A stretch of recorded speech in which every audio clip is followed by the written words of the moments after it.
What's up, everyone? Welcome to Bilbrons and Dragons. I'm your host, Bilbron DaoLockStone.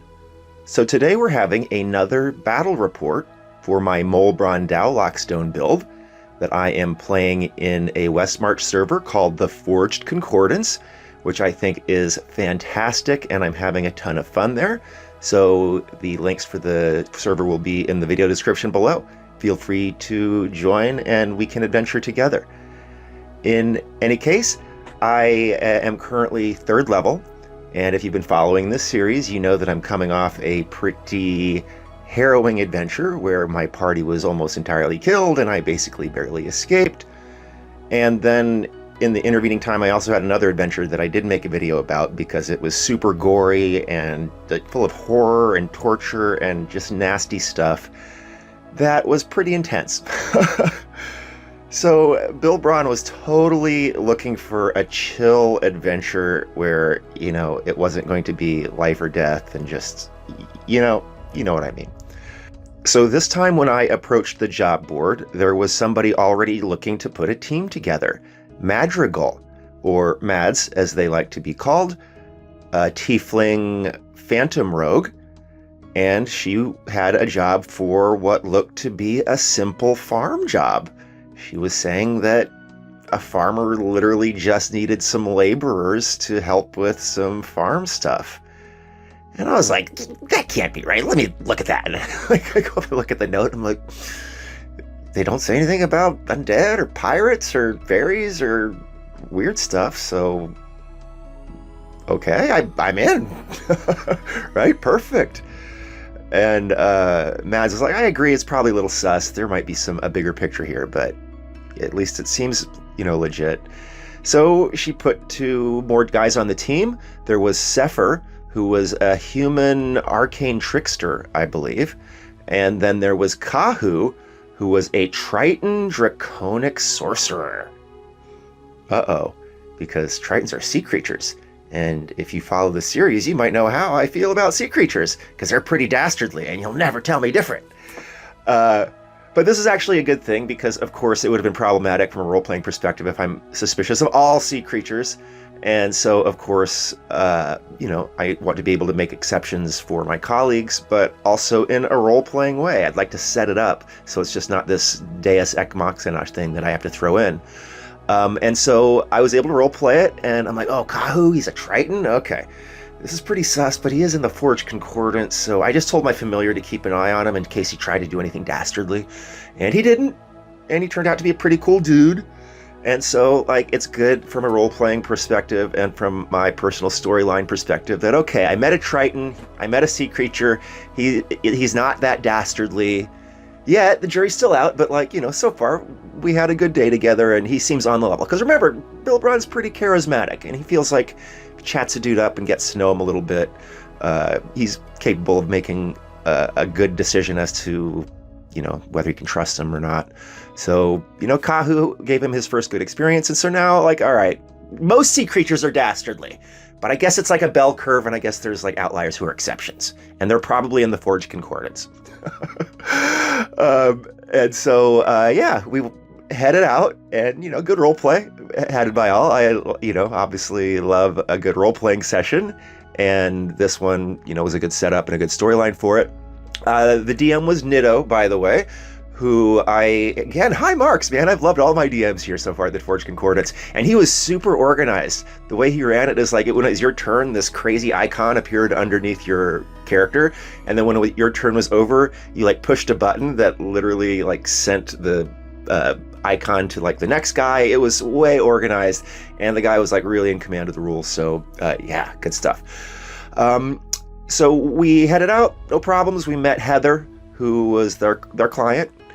And we talked to her, and she was a very cool person who very clearly was experienced. I totally had the sense of former adventurer here that had retired farm life, but she, name dropped a couple of stories about frost giants and stuff that made me think, oh, this seems like a pretty cool person to talk to over a few drinks, and here's some cool stories.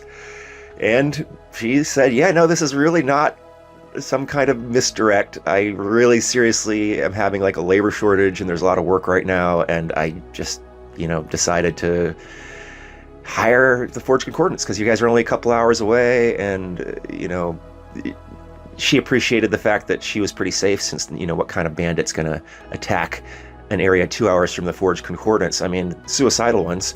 And they had a lot of business and stuff, and she liked to extol the values of farm life. And Bilbron, by the way, is super excited for this because, one, everything seems to be working out where there's not going to be sinister bad guys trying to kill us, and two, he's a city kid and he's never been to the farms, and he's always talking to farm people that he meets, and they're always saying, you city guys don't even know what work is.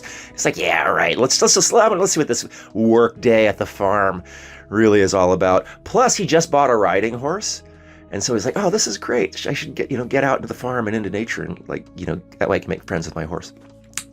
So looking forward to it. And we were given certain tasks, and we helped her family members accomplish these tasks. And there was basically 3 of them. And she was having trouble with the horses, with the cows, and with the sheep. And we started with the cows, and we ended up having to milk the cows. But the problem was that there's this ornery, angry bull in the pen as well. And no one can get him out. And, the cows didn't want to get out because, he's their bull. And so the whole matter was about sneaking in very stealthily to the cows, and then trying to milk them without the old bull becoming aware, and then charging us and trying to gore us with his giant horns. And you know how it gets. And that's actually pretty dangerous for farm work, right? We actually did attract the attention of the cow, and it can be pretty formidable if you're not a battle-hardened adventurer or whatever.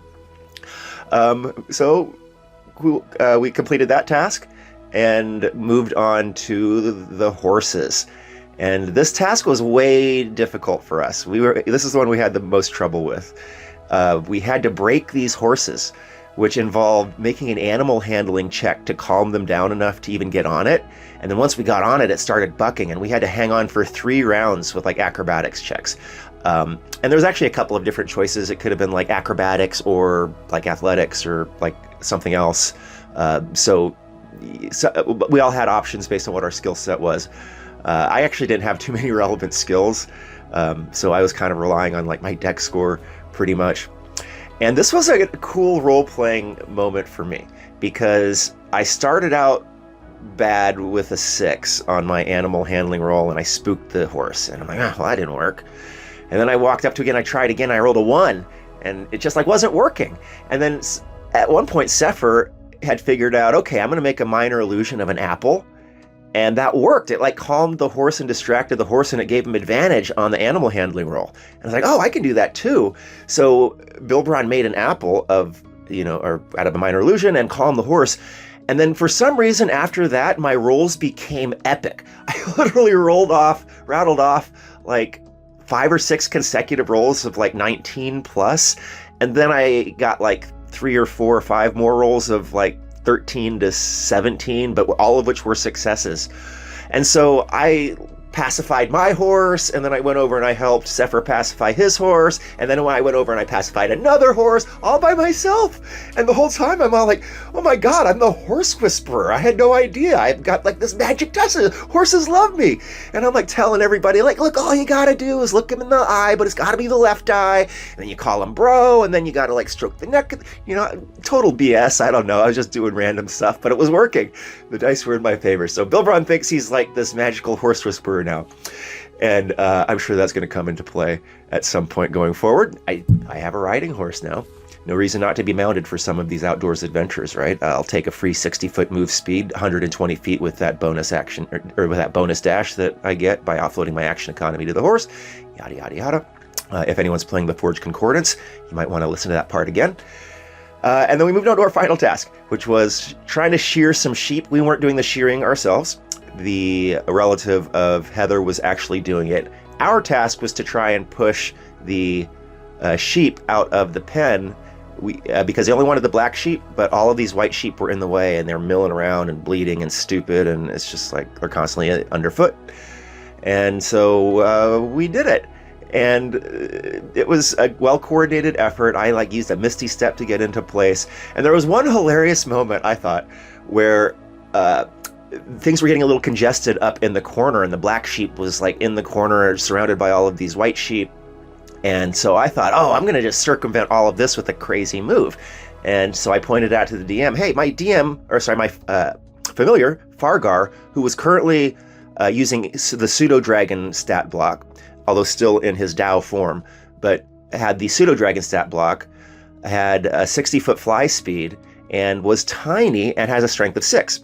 So I was like, the sheep is small, right? So that means it's one size differential. So he would be able to grapple the sheep and then use the rest of his 60-foot fly speed to just fly the thing over the fence, and that would be a win, right? The DM was like, oh yeah, totally. So do it. And so I did it, and in the run-up, I had to move, and so I had Fargar talk a bunch of smack to Bilbron, because remember, he's smarter and wiser than Bilbron. And so he was all like, oh, you're such a rookie, you're so stupid, master, why are you even pushing these sheep around? All you had to do was tell me to, let me show you how it's done. And then he rolls up, and I used inspiration on the roll, and I rolled a 1 and a 3, and the sheep rolled a natural 20. So Fargar's talking all this smack and strutting up to the sheep, and then he grabs it, and he's like, ugh! Ugh! Can't even get this thing. So then we just had to push the sheep out the mundane way. Fargar was humiliated at that point and didn't try again, and it was just like humbly pushing the sheep. And so we completed the third task, and it was like after several hours of back-breaking hard farm work, City Kid definitely was like, okay, baling hay, it's not such an easy thing. My back is really sore, and like my inner leg muscles from riding all the horse riding was really, it hurts. Get me some pie.